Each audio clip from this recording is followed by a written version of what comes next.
Я приветствую вас, дорогие друзья, уважаемые гости и подписчики моего канала. Спасибо всем большое за то, что анализируете происходящее вместе с экспертами. Ну и, конечно, следите за всеми событиями. Василий Вакаров на связи прямо сейчас.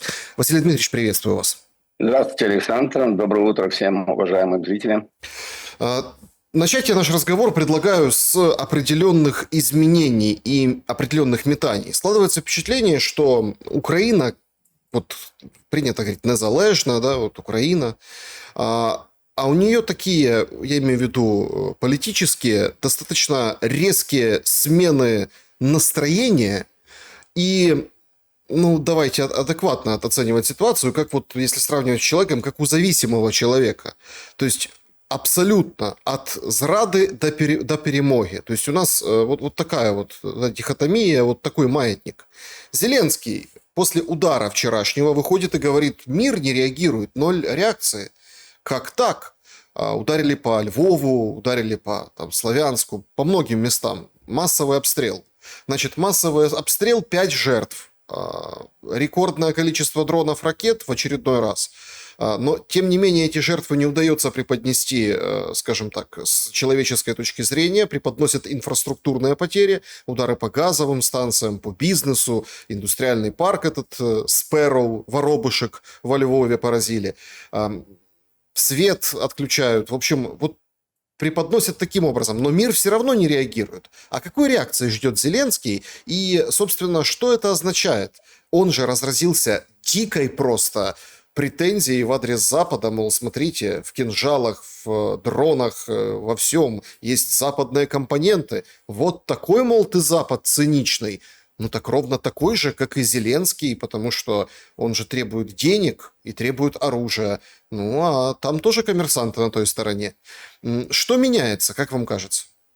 Вот, Саша, вы замечательно задали вопрос. В одном вопросе вы сказали про незалежність Украины и залежність украинцев. То есть вот так вот как бы объединили, совершенно четко дали свой диагноз, я с ним согласен, потому что невозможно, если есть независимая страна, значит и люди независимые. А если люди, я имею в виду наших сограждан, которые живут на территории Украины, в том же Львове, Львовской области, Киевской, по всей Украине, они же не свободны. Они, во-первых, не свободны, они не могут выехать из страны, они не могут говорить то, что они думают, они не могут ходить в ту церковь, которую они хотят. Они вообще... Послушайте, вот я был шокирован вот этим постом Караганова, да, одного из двух, Куприянова, да, который один из двух братьев, да, который... Капранова, видите, пост Капранова, да. Да, пост Капранова, который обвинил то, что бьют по Львову, он обвинил русскоязычных людей. Ну, скажем так, давайте я уточню или, может быть, покажу более четкий нерв в этой ситуации. Он обвинил меня, вот такого, как я, такого, как вы, таких, как других миллионов людей, которые говорили на русском языке.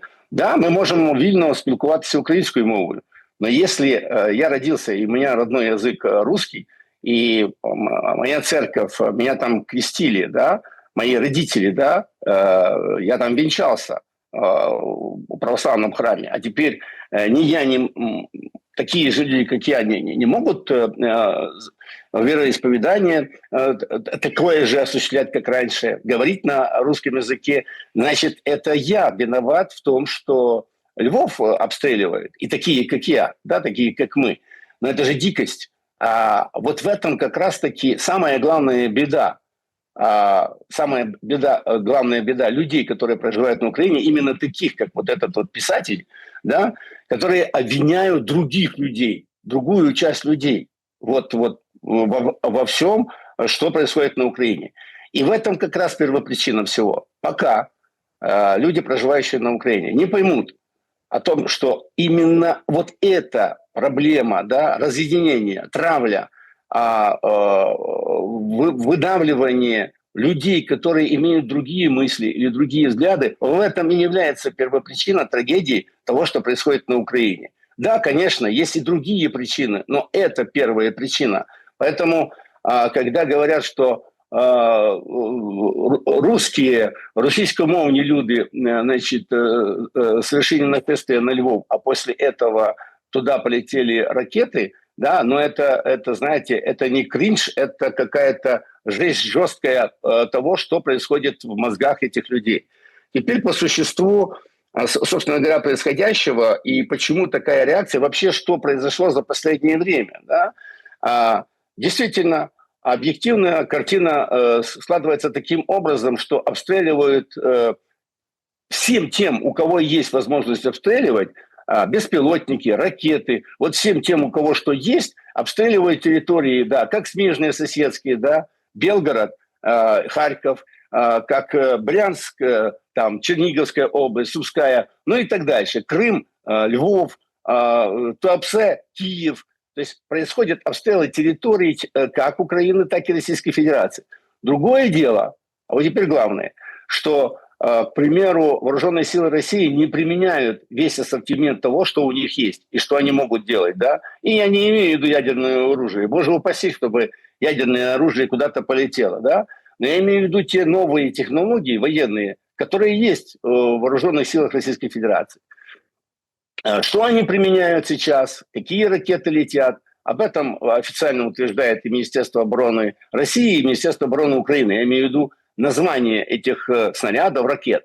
Ну вот, господин Гнатов, по-моему, да, пресс-секретарь вооруженных военно-воздушных сил Украины, он официально и публично заявил о том, что российские технологи придумали некие новинки технологические, благодаря которым очень сложно сбивать беспилотники и ракеты, которые сейчас, к примеру, полетели по Западной Украине. Он прямо признал, он говорит, что Украина не может сбивать эти ракеты, не может сбивать эти беспилотники, потому что там есть технические новинки. А ПВО, которое есть у Украины, не способно справиться с этим. В частности, он говорит о том, что даже хваленые патриоты, они не могут сбивать те ракеты и таким способом, которым они осуществляли это ранее.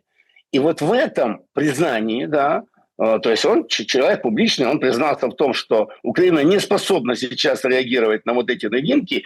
Казалось бы, да, это могло быть условием или объективной картиной, если люди, я имею в виду и Зеленский, и все остальное его окружение, были бы реалистами, они бы сказали, что, слушайте, пока у нас не хватает, мы немощны, мы не можем это делать, давайте попросим перемирия или предложим нашим дипломатам встретиться в Стамбуле, ведь эта группа, ее же никто, как говорят в Украине, не скасовывал. То есть переговорная группа как есть с украинской стороны, так и с российской стороны. Давайте дадим команду переговорщикам, пусть они сядут за стол переговоров. Но нет. Зеленский, поскольку он находится в вот этом милитаристском угаре, он что делает? В первую очередь он обвиняет Запад в том, что Запад не помогает Украине. Одну секундочку. Еще раз говорю, логика одна, а та реальность, в которой живет Зеленский, это совершенно другая реальность. Да? Мы же видим, очевидно, есть такие шаги, может быть и другие шаги. Нет. Он начинает обвинять. Раньше он хамил, требовал, теперь он обвиняет. А что делает Запад? Запад объективно, он же был в Дании, Зеленский лично был в Дании, он общался с теми людьми, которых считает своих партнеров. И что ему ответили эти люди? Опять-таки об адекватности Зеленского. В Дании ему сказали 3 нет. Первое нет. Это никакого вот этой вот стены беспилотников на Украине не будет. Не будет. Второе. Никаких денег, тех, которых он просил, да, вот этих, давайте украдем русских деньги и отдадим Украине. Никаких денег Украина не получит, вот этих больших, 145 или сколько там миллиардов. И третье. Американцы четко дали сигнал устами Венса.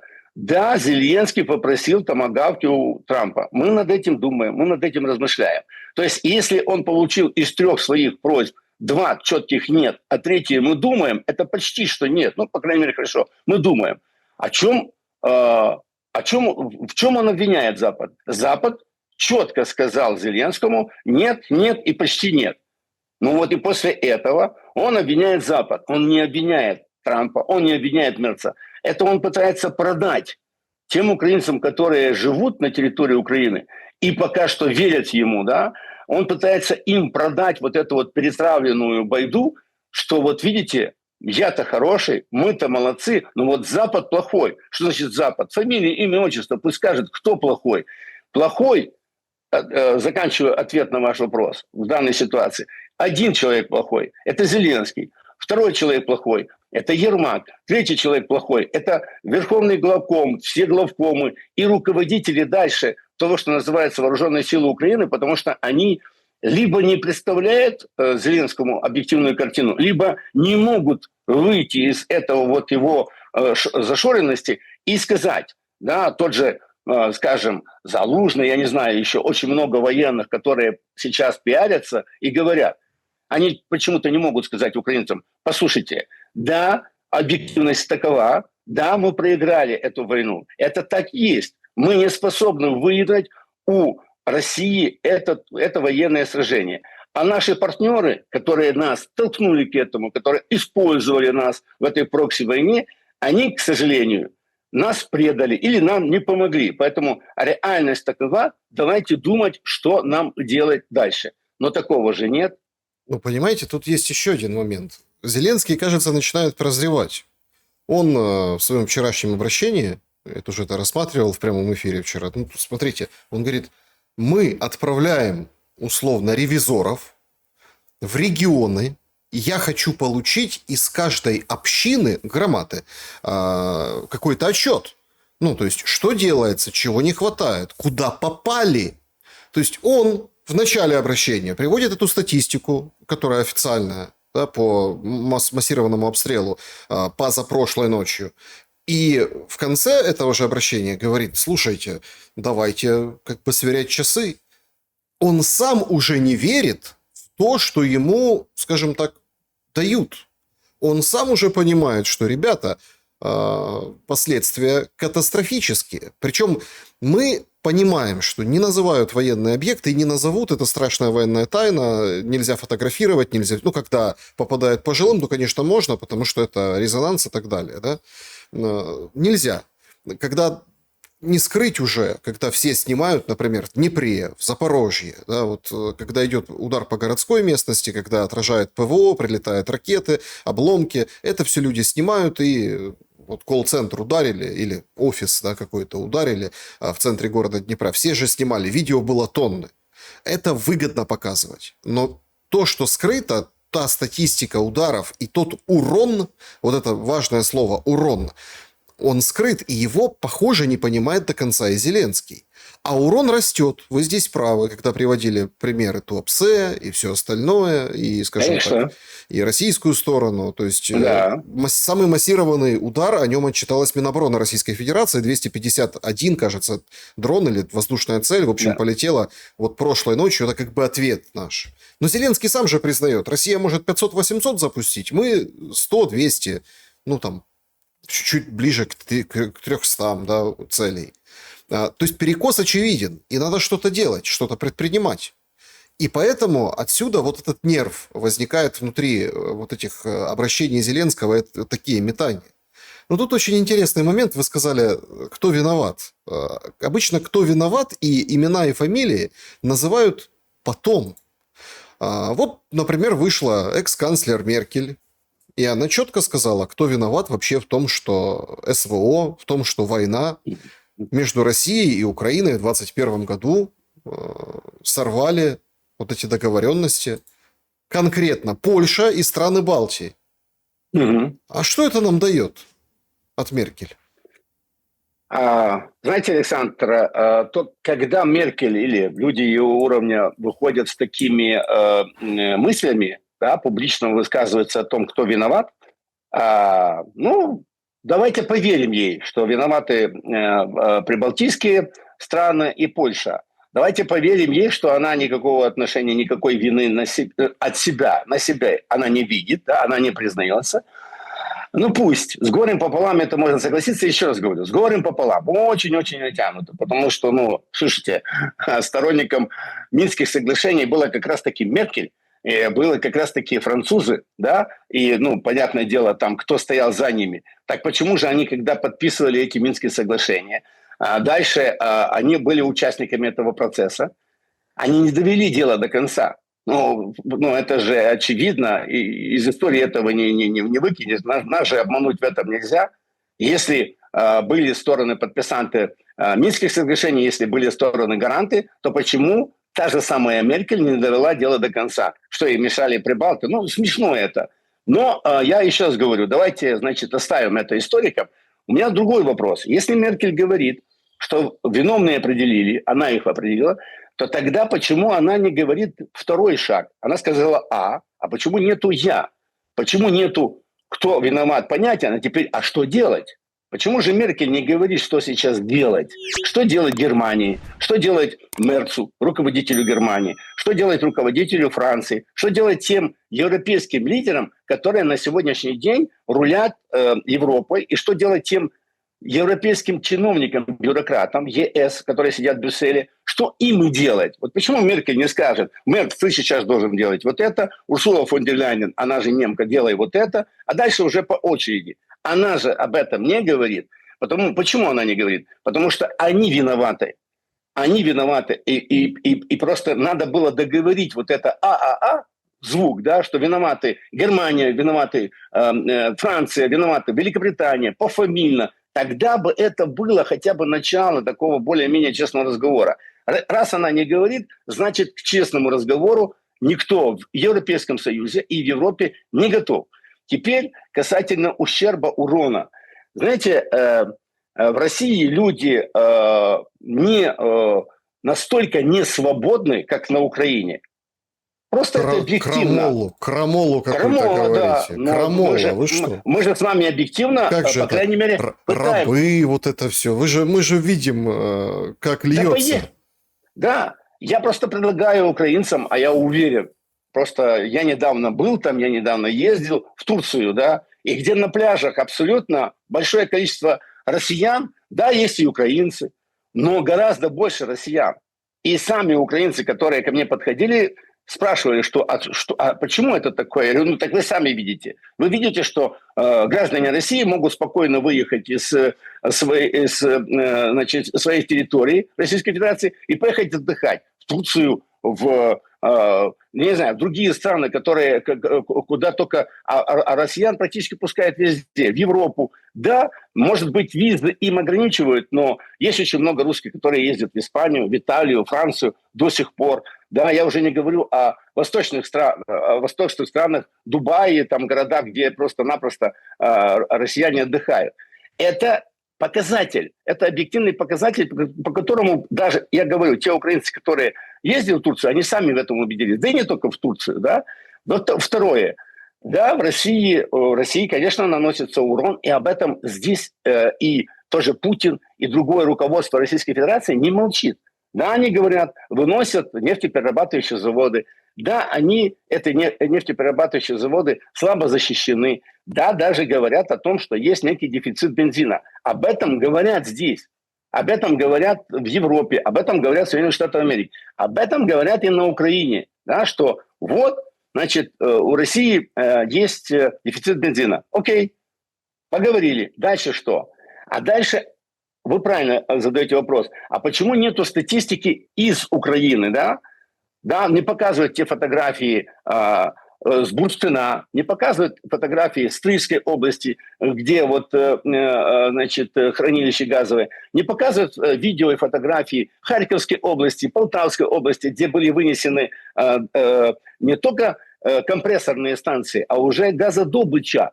Ведь послушайте, Саша, газодобычу никто не выносил за эти более 3 лет войны.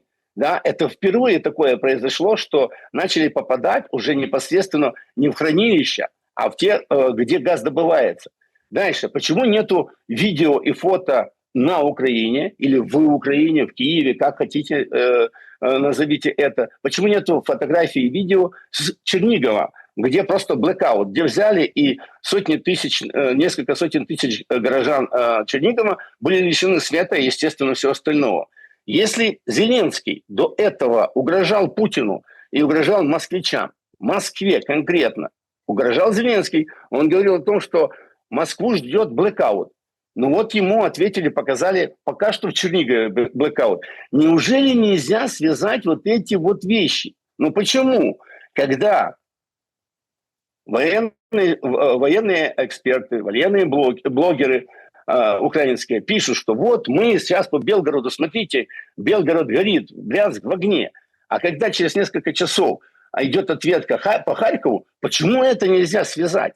Понимаете, почему вот нету вот этой, по крайней мере, попытки посмотреть на объективность, попытки посмотреть на реальную картинку, я не говорю у Зеленского, чуть-чуть ниже, по крайней мере, из числа экспертов, из числа блогеров, почему нету даже попытки такого разговора. И, наконец, политическая составляющая. Мы видели на прошлой неделе выступление на Валдае, в Валдайском клубе Владимира Путина, президента Российской Федерации. Я имел честь поговорить об этих событиях с руководителем, научным руководителем Валдая, который многие годы, значит, проводит эту конференцию, господин Лукьянов. Федор Лукьянов рассказал мне о том климате, который был в Сочах, и как он задавал вопросы Путину, как отвечал, то есть то, что называется кухня.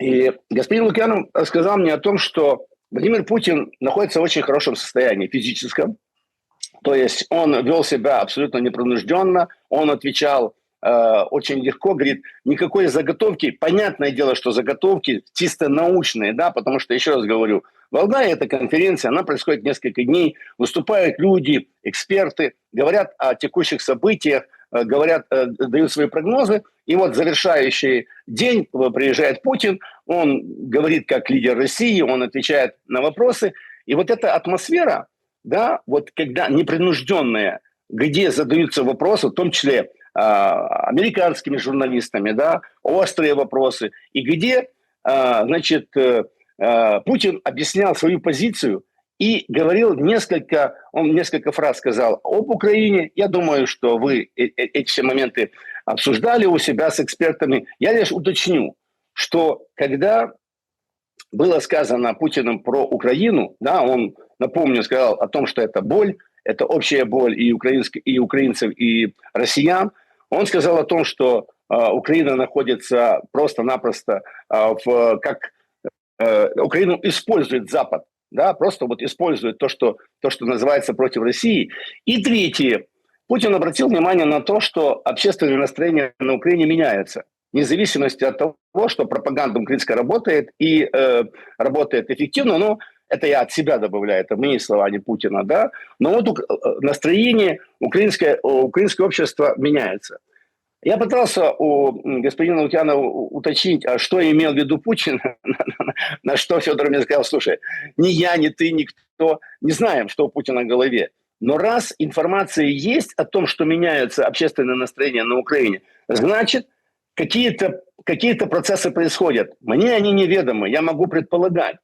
Но дальше, по итогу этого совещания, да, оно же было направлено не так, скажем, для украинцев, а в основном там была дискуссия такая между Россией и Западом, и Путин предлагал. Он предлагал, говорил, по крайней мере, высказывался. Фраза одна была главная для меня. Угомонитесь. Угомонитесь, говорил Путин всему Западу, в частности, европейцам.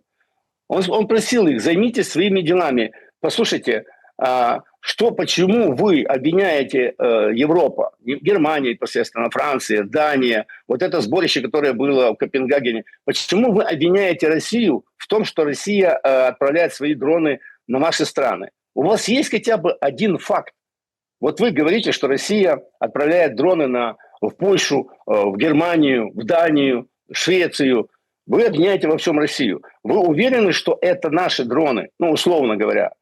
Я же не видел, Саша, может, вы видели какие-то разбирательства, может, вы видели какие-то доказательства того, что российские дроны, значит, летят там по...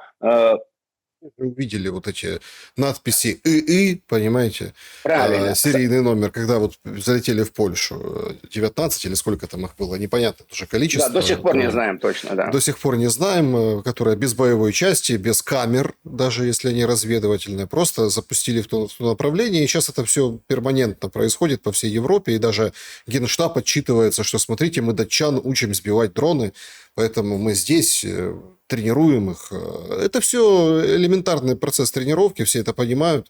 Ну, простите, конечно, все на молоко как бы дуют, да, потому что когда в Вильнюсе сажают самолеты, отменяют рельсы, потому что увидели какие-то воздушные шары, ну, типа аэростат или что это такое, а там, оказывается, контрабандные сигареты из Беларуси просто переправляют через границу.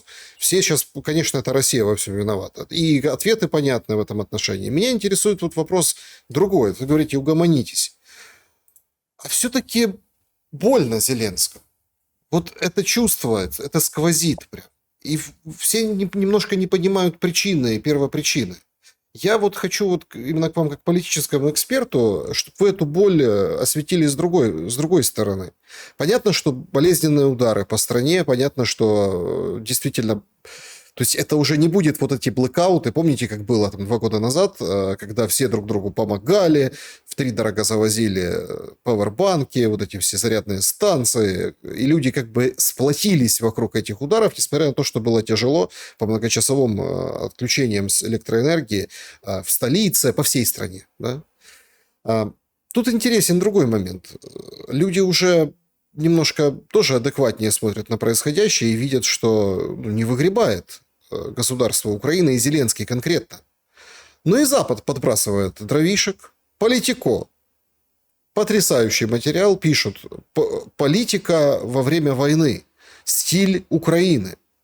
Команда Зеленского использует всю имеющуюся у нее власть и инструменты, чтобы очернять и препятствовать соперникам, изменяя условия игры в свою пользу, пишет издание. По сути, тактика такова. Вы говорите что-то против нас, мы возбуждаем против вас уголовное дело и вводим санкции, рассказал бывший министр на условиях анонимности, чтобы говорить свободно.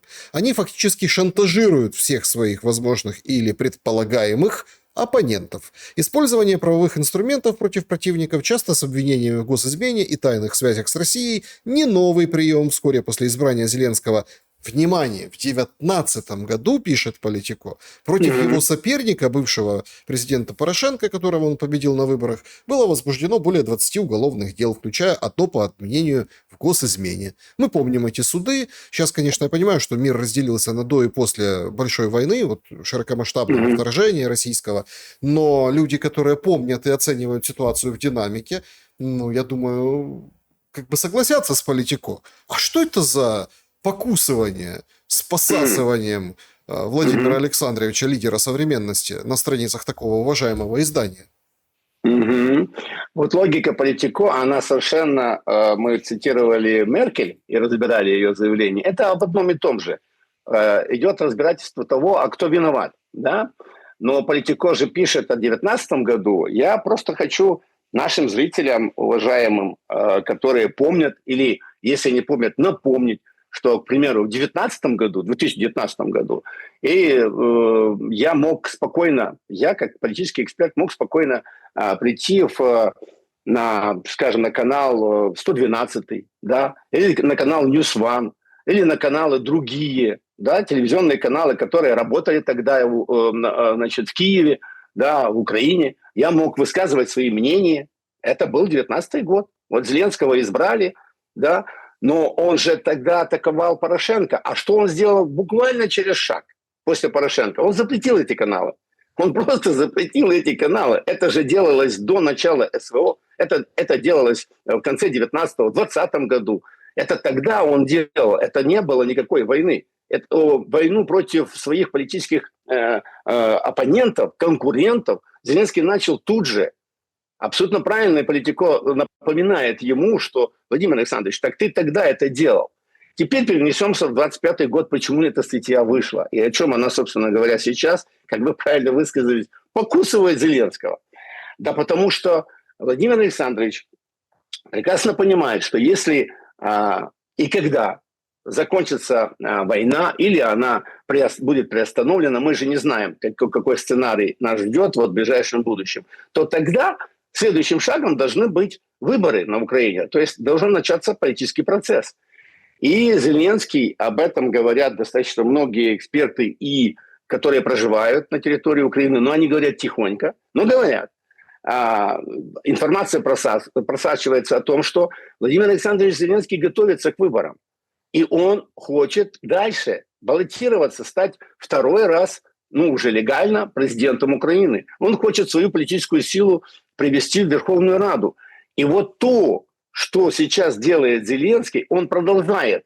Он продолжает ту политику 2019 года, только уже в 25-м. Вот то, что говорит Политико, уголовные дела, измена родине, что угодно, если как только он увидит какой-то рейтинг, какой-то человечек. Я вот недавно, по-моему, это «Новое время» или какое-то издание я смотрел, да, интервью, где спикер рассказывал о том, что для меня это было, конечно, ново, что оказывается, даже Кулебу, вот этого больного на всю голову министра, бывшего министра иностранных дел, даже у него был рейтинг, и его сняли, Зеленский снял за то, что, значит, тот мог стать его конкурентом. Послушайте, а тогда что ждет Залужного? Ну, мы прекрасно понимаем, почему он послом. Ну, слушайте, он жив, здоров, довольно упитан, значит, рассказывает очень много. Но я смотрю, что, а что может ждать Буданова? А что может ждать Белецкого? То есть тех вот военных, да, которых при всем моем отрицательном отношении к каждому из них, но тем не менее они раскручиваются, они пиарятся, и видно, что все готовятся к выборам. Так вот, Владимир Александрович будет давить и их.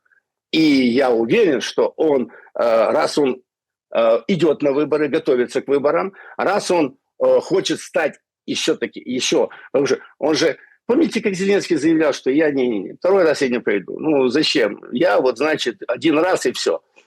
Что-то у него поменялось, что-то у него изменилось. Я могу сказать, что если человек на такой должности, значит, столько лет руководит страной, столько лет руководит этим бюджетом, ведь обвинение ему летом, буквально вот недавно, да, когда была вот эта борьба против НАБУ и САП, обвинение было Зеленскому в коррупции.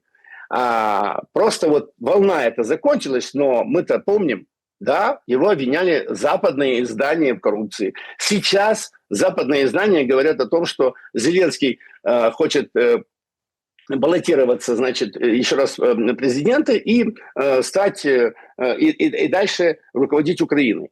И, наконец, 2 недели тому назад, до начала, ну, чуть больше, да, до начала поездки его в Нью-Йорк на всю вот эту вот политическую тусовку в Соединенных Штатах Америки, которая была на площадках ООН и вне площадок, Зеленский собрал фракцию и говорил со своими депутатами. Чем закончилось это заседание? Тем, что я, говорит Зеленский, где-то вот 6 по 10 октября, вот наши дни, да, вот сегодня, может быть, планирую собрать опять-таки фракцию и поговорить с депутатами. И что-то им сказать. Потому что если ситуация будет хорошая, это одно, а если будет плохая, то это другое. И нам, говорит Зеленский, ну, по крайней мере, информация распространялась о том, что, возможно, нас ждут тяжелые решения. Какие тяжелые решения ждут Зеленского?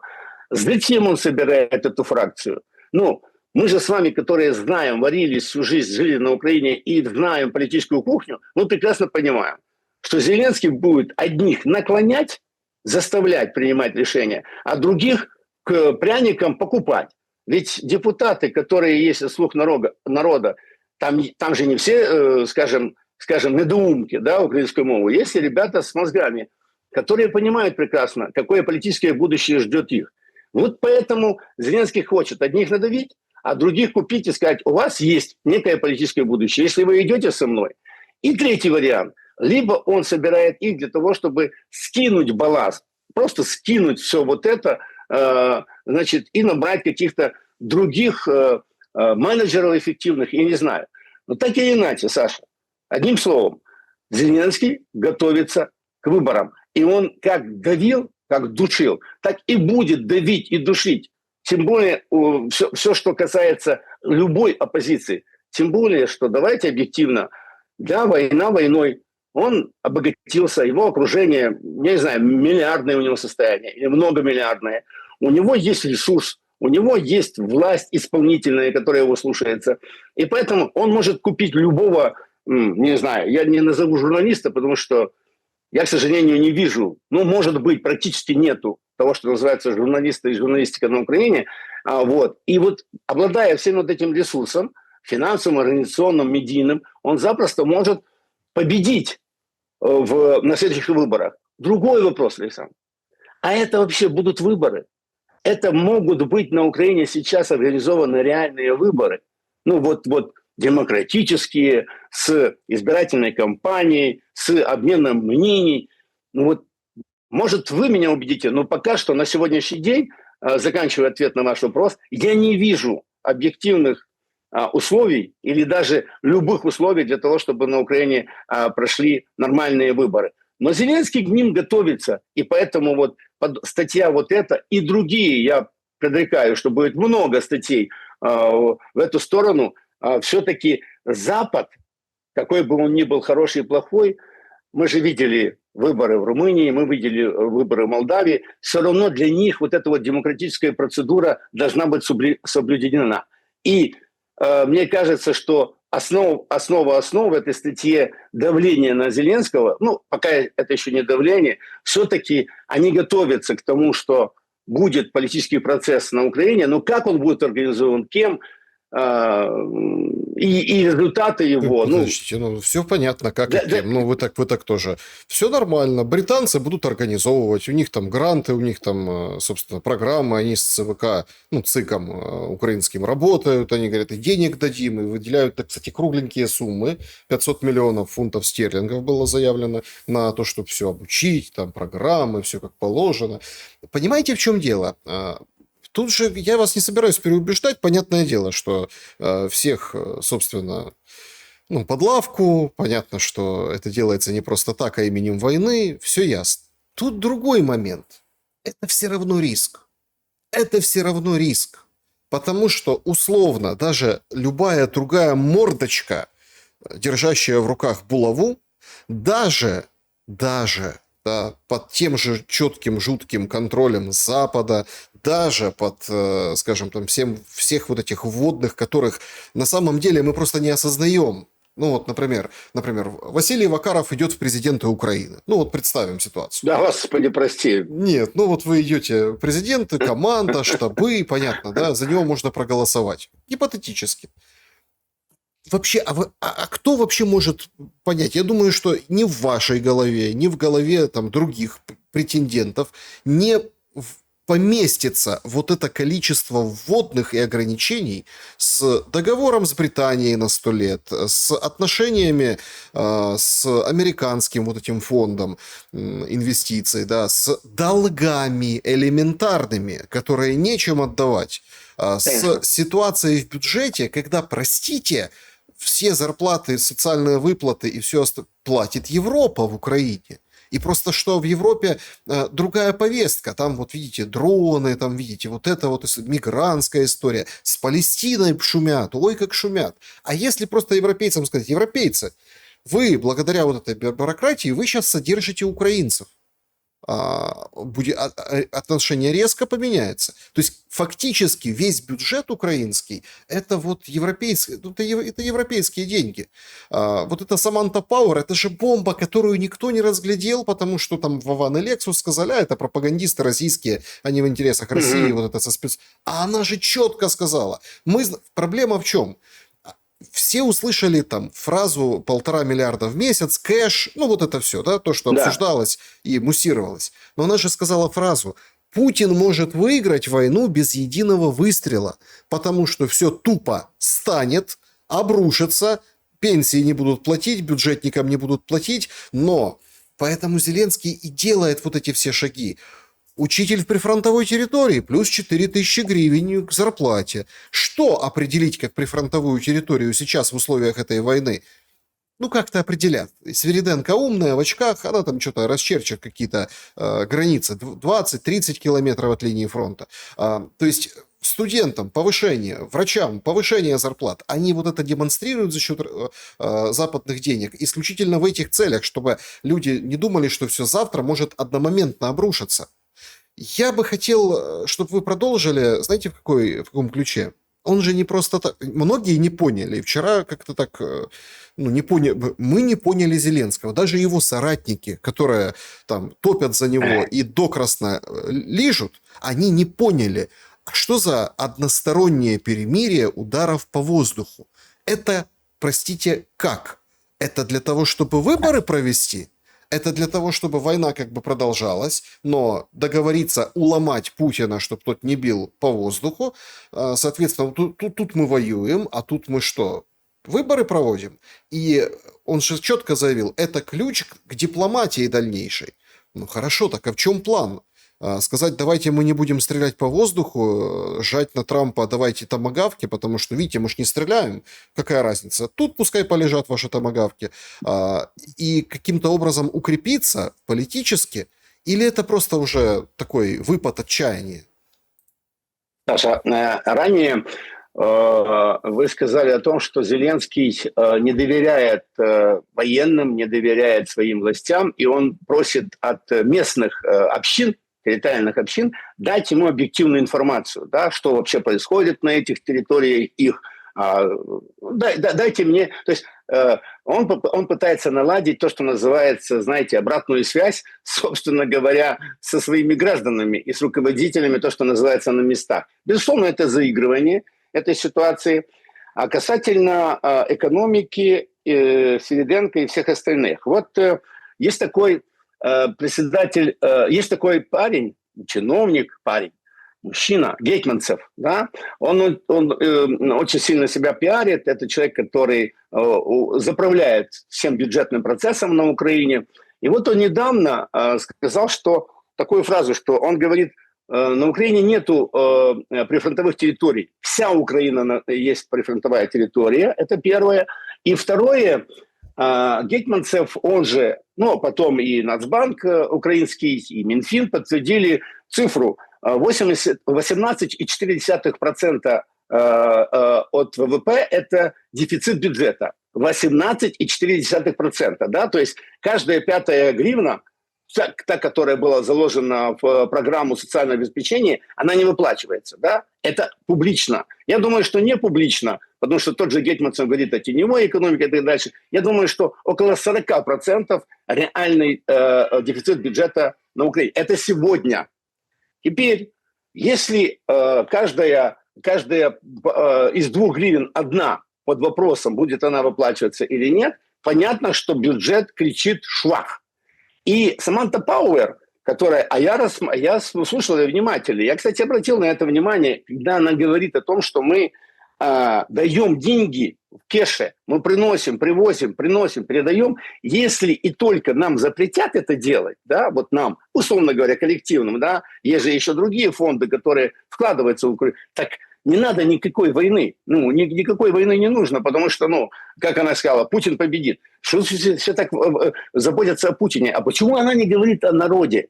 Почему вообще очень мало из них говорят о людях, о простых украинцах, которые, собственно говоря, страдают от этой всей политики, и они же являются выборцами, то есть избирателями. Да? Почему о их судьбе никто не говорит? Но закончу еще об экономике. Я не верю в выборы на Украине. Это четко, чтобы вы правильно сказали, вы не будете меня переубеждать. Я не вижу объективной картины, что это могут быть выборы. Ну, те, которые я бы хотел, чтобы были. Я привык к этому. На Украине всегда были конкурентные выборы. Короче. Но, тем не менее, как политический эксперт, попытаюсь дать ответ на ваш вопрос, потому что вопрос очень классный. О нем мало говорят. Смотрите, что значит Европа датирует Украину? Что значит Британия датирует? Соединенные Штаты Америки датируют.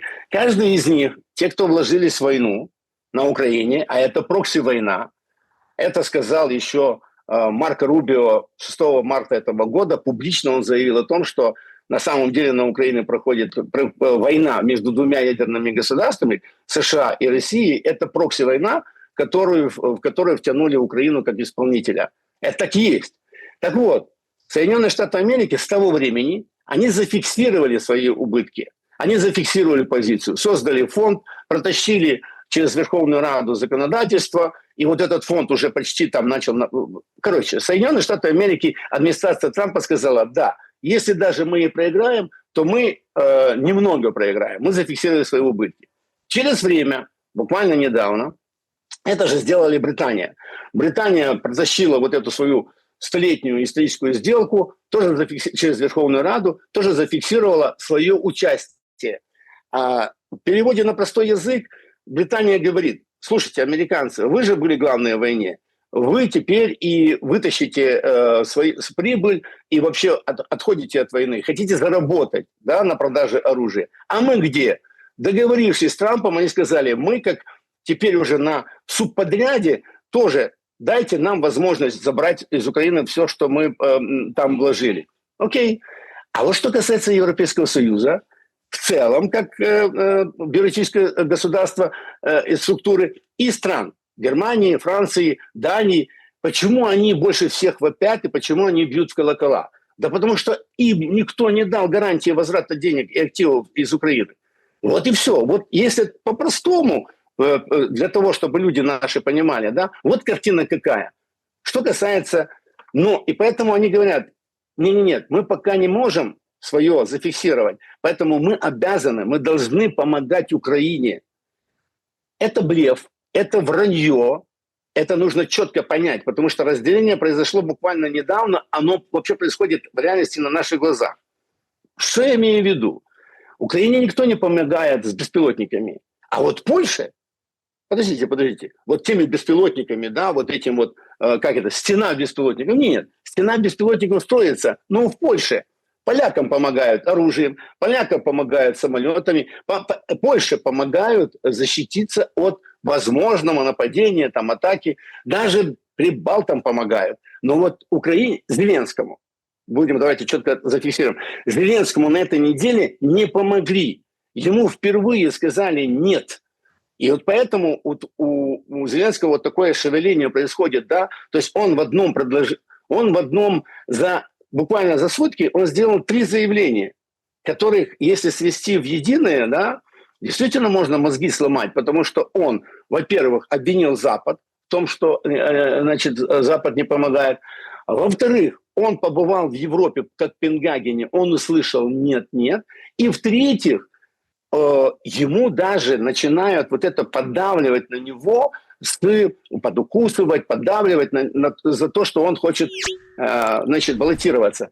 Ему как бы намекают: Володя, не надо лезть в выборы, откажись от власти. Но самое важное теперь, что происходит в голове у Зеленского, это самое страшное, что у него сейчас происходит, самое главное, ему никто не дал гарантии лично. Лично Зеленскому никто не дал гарантии его безопасности. Что значит его безопасности? Не просто жизни, хотя об этом может быть идти речь, а о том, что деньги, и активы, которые у него есть на Западе, они могут быть конфискованы. Понимаете? То есть, и вот в этой ситуации Зеленский торгуется. Он торгуется с Западом, он пытается торговаться с кредиторами, и он пытается торговаться с окружением, которое у него есть, для того, чтобы выйти на переговоры, на торговлю с украинским народом или избирателями. Если и когда ему не дадут гарантии до конца, я не знаю, что он будет делать. Но вот что будет делать Европа? А Европа будет суетиться, будет помогать.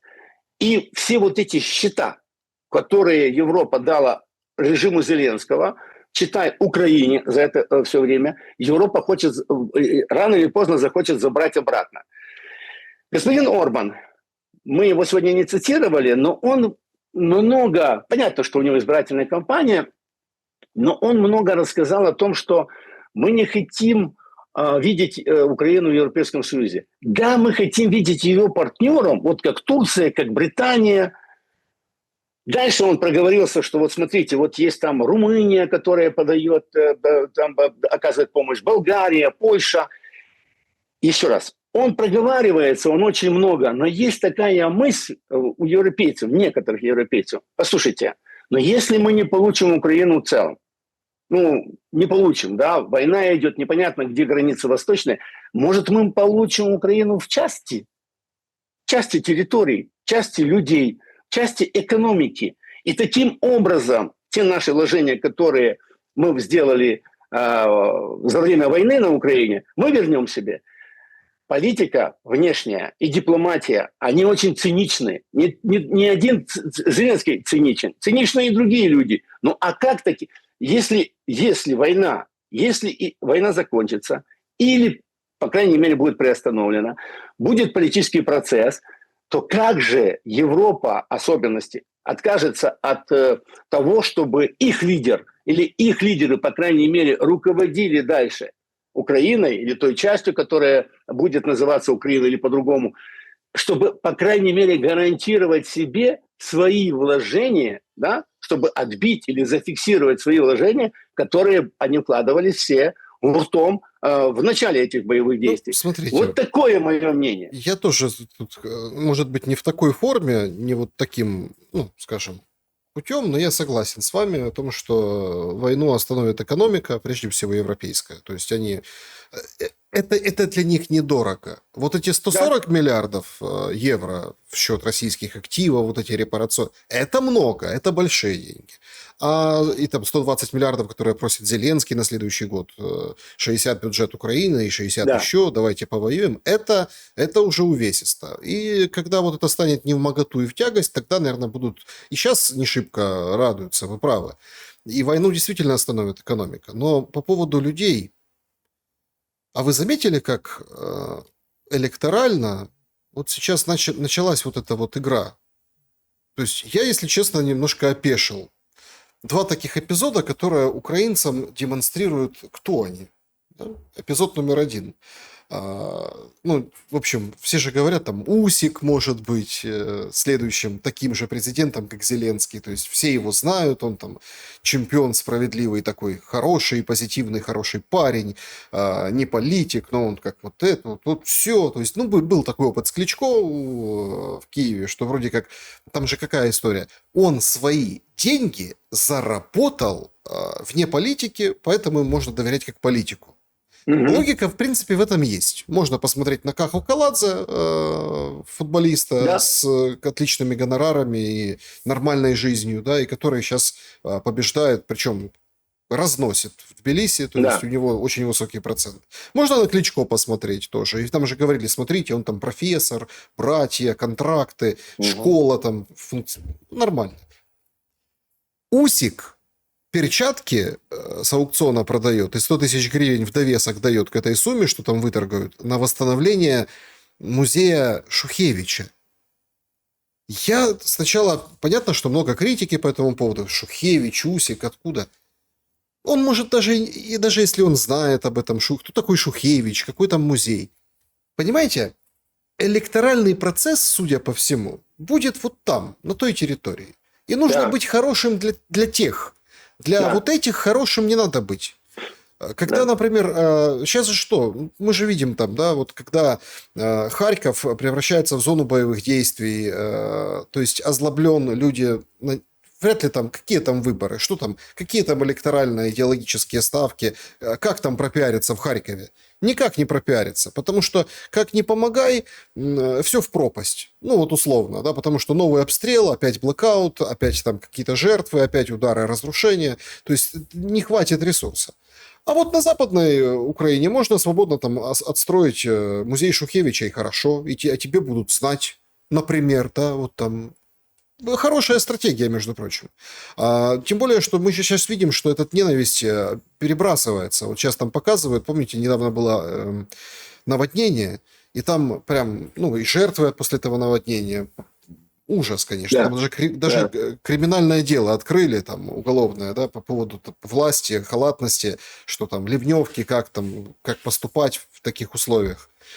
И там поплыл ларек шаурмы, да, и кто-то даже нашелся умник, написал: вот тебе Одесса за то, что Украину не любишь и по-русски говоришь. Ну, то есть ужас, что в головах у народа. То есть Одесса неинтересна, это неинтересно, за что-то идет борьба. И вот там будут выборы, и вот там будет вот эта часть Украины, которая там или Зеленский победит, или кто-то другой. А остальная как бы Украина не нужна. И это нам вскрывает вопрос, а кто мы такие. История с котом и ТЦК... Да. Это же просто, это феноменально. Это, знаете, я очень...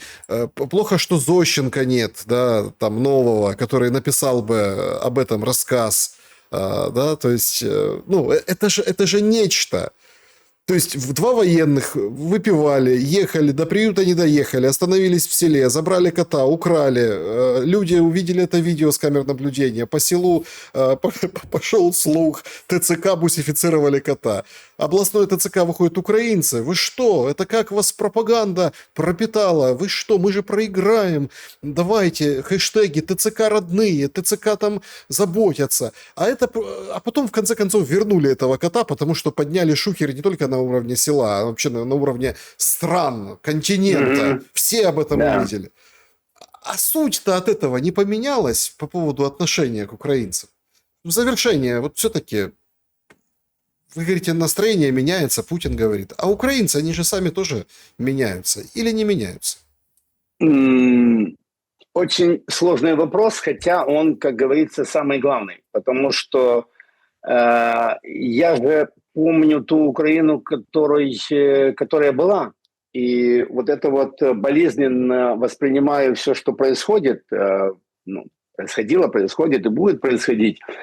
И вот о чем здесь мне сложно говорить самому, как человеку, да, я попытаюсь ответить более цинично, да. Ненависть к инакомыслию, ненависть к другим людям, ненависть к соседям, презрение к кому-либо, объявление всех вокруг себя врагами, это было, я это видел, я это знал, я это понимал. В части особенно людей, которые проживали на Западной Украине. Причем Западная Украина тоже разная, но не хочу там подробно рассказывать, в чем разница ментально волынян от ивано-франковцев, условно говоря, да, пусть этим историки занимаются. Так вот, когда все это низменное, которое было, да, подняли наверх, даже за тучи, и вот рассматривают каждую из этих, знаете, составляющих, да, я ненавижу поляка, потому что он пан. Я ненавижу москаля, потому что он был когда-то паном, а теперь враг. Я ненавижу еврея, хотя там можно по-другому, да, говорить, потому что они руководили нами, и сейчас у них деньги. Я ненавижу мадьяра, потому что мадьяры когда-то... Я ненавижу, понимаете, вот эта ненависть, которая была всегда внутри, частью, еще раз говорю, ее подняли. И теперь надо ненавидеть всех. А в особенности надо ненавидеть одесситов. Ну почему ненавидеть одесситов? Потому что они не говорят на украинском языке. Потому что город Одессу кто построил? И почему там памятник Екатерине? Потому что одесситы знают, что она вложилась, она в основном выстроила то, что называется Одесса как Одесса. Почему надо ненавидеть киевлян? Я это на себя ощущал еще до всяких войн, до всего. Да потому что вот они, вот Киев, а они тоже не говорят на украинском языке. И вообще в Киеве и Киевской области службиков очень много, понимаете? Ну, и вот это, я не буду это перечислять, потому что это бесконечно. И вот сейчас, когда идет начало политического процесса, а он идет, мы это видим, Усик.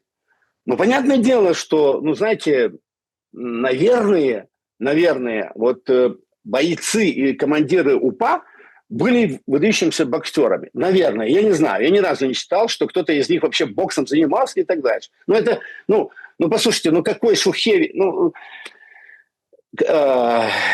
да.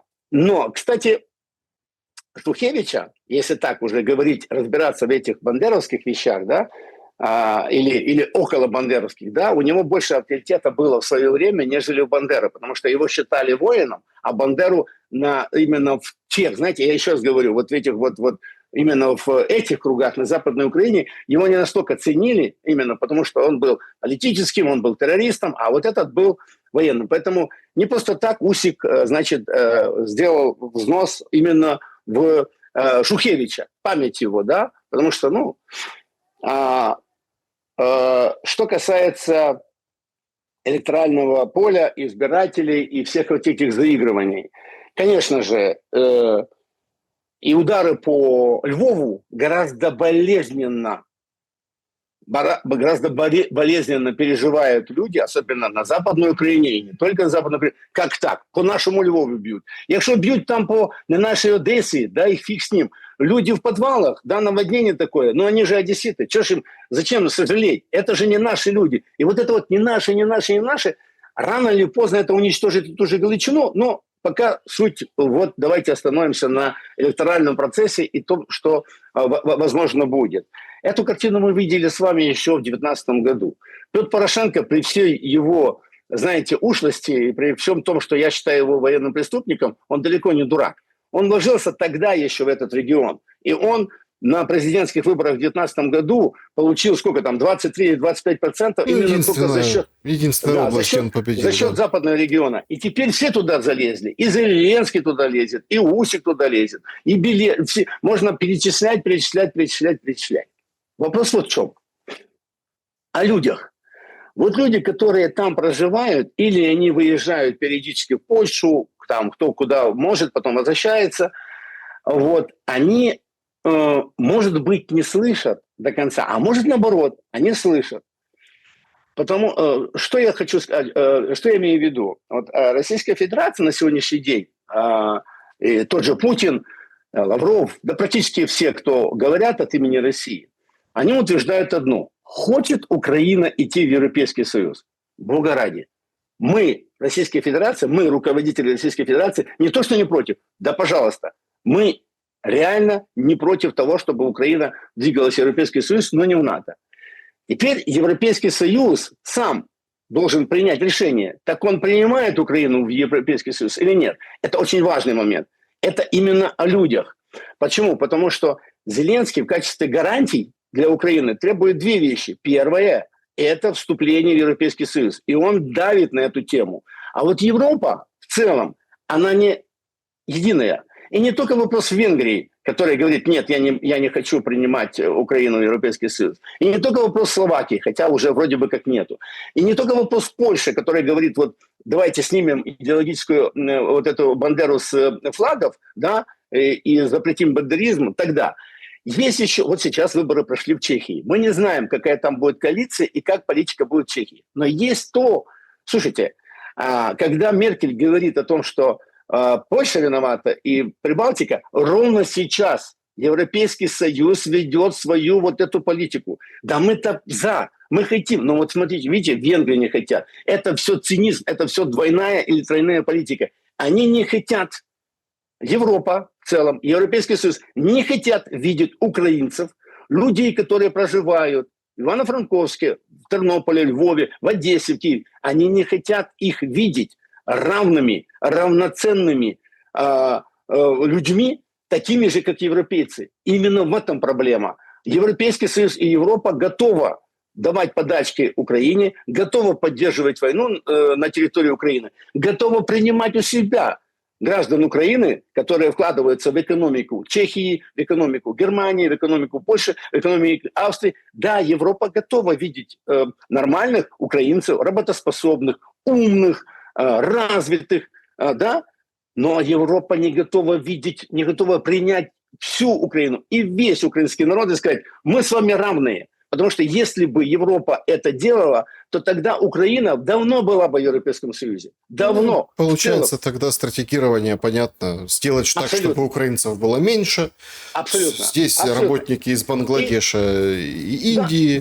Да. И поэтому, Саш, вот эта вот электоральная игра на Западной Украине, она по-любому, еще раз говорю, это мое внутреннее мнение, это мое субъективное мнение, что когда Зеленский говорит, вот видите, Россия нас не пускает в Европейский Союз. Десятки раз ему было сказано, и я знаю, есть информация и о том, что не только в публичной сфере, а вне, то есть на переговорах разного уровня, они всегда ведутся, да, Российская Федерация никогда не говорила о том, что Украине заказан путь в Европейский Союз. Да, пожалуйста, вопрос в Европе и вопрос в европейцах. И, наконец, если есть желание провести выборы, и они таки будут проведены, и Усик, и Зеленский, и Порошенко, и Залужный.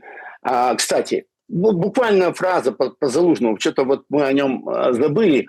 Значит, он же на этой неделе статью написал очередную, ну, по крайней мере, высказался по поводу состояния дел на фронте. Знаете, Саша, когда я читаю официальные сводки и Министерства обороны Украины, и Министерства обороны России, и блогеров разных, да, которые все на сегодняшний день, это просто, удивительно, да, каждый из них и все в целом рассказывают одну вещь. Смотрите, вооруженные силы Российской Федерации, значит, сейчас, значит, зашли на 3 населенных пункта в Днепропетровской области.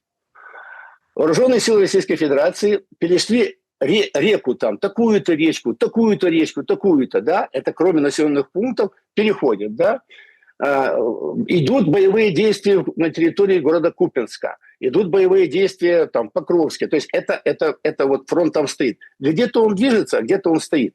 Но я ни разу не слышал за это время от этих людей, кроме как Зеленского. Зеленский единственный, который говорил об успешном контрнаступлении в Доброполье, в направлении Доброполья. Но ни от них, я еще раз говорю, от военных блогеров я не слышал, какие речки перешла вооруженные силы Украины, какие населенные пункты ВСУ значит, зашли. И вот Залужный, описывая эту картину, это же он сказал о стратегическом тупике.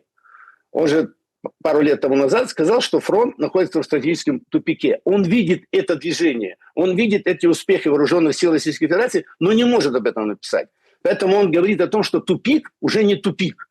Да. Но, понимаете, и вот и он об этом говорит. То есть все как бы вокруг да около окучивают то, что называется электорат Львова, Галичины, Западной Украины и, скажем, национал-патриотов. Между ними будет драка. Еще раз говорю, драка будет, я не знаю какая, объединит она украинцев, разнесет. И я не знаю, кто из них победит в этой драке.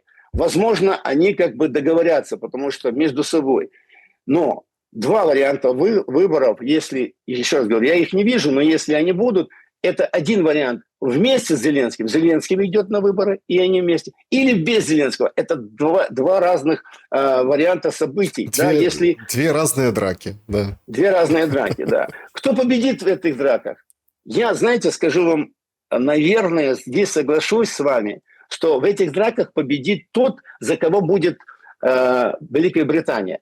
Потому что если они вкладывают деньги, если они будут помогать украинцам, помогать значит, в выборах, то тогда вот за кого они будут, тот и победит. Вопрос один. Так а зачем драка? Может быть, пойти вы вспомнили про Палестину, пойти по пути, которым идет Палестина на сегодняшний день. Может быть, вести администрацию во главе с, кем там, Дональдом Тони Блэром? Или Тони Блэром. И сказать, слушайте, так это вообще будет отличный итог войны. Слушайте, какого-нибудь... Да? Вот, я думаю, что тут Джонсон крутится? Так его точно так же введут в администрацию международную. Да. И он будет... много же бывших. Вот этот Бербок, которая там временно сейчас в ООН, но можно ее поставить. Собрать вот этих всех ребят, Джонсона, и сказать, вот вы временная администрация, вот и руководите Украиной. Мы под вас дадим деньги, значит, люди заживут. Единственный вопрос к ним, к этим вот всем коалиции, которая будет, возможно, руководить Украиной. А они готовы принести на землю украинскую мир? Или они будут и дальше накручивать и говорят, воюем с Россией до останнего украинца? Это будет зависеть от того, готовы ли они будут изучать украинский язык. Хотя у нас, в принципе, английский уже стал вторым официальным в Украине, поэтому, в принципе, и не нужно. Ну, в общем, пам'ятай чужинець, тут господар українець, как говорится. Точно. Это да. Василий Вакаров был моим собеседником сегодня. Я благодарен за время и мысли. Спасибо, друзья, что посмотрели это видео. Пожалуйста, напишите в комментариях, что думаете. Берегите себя и друг друга. Обязательно увидимся. До скорого.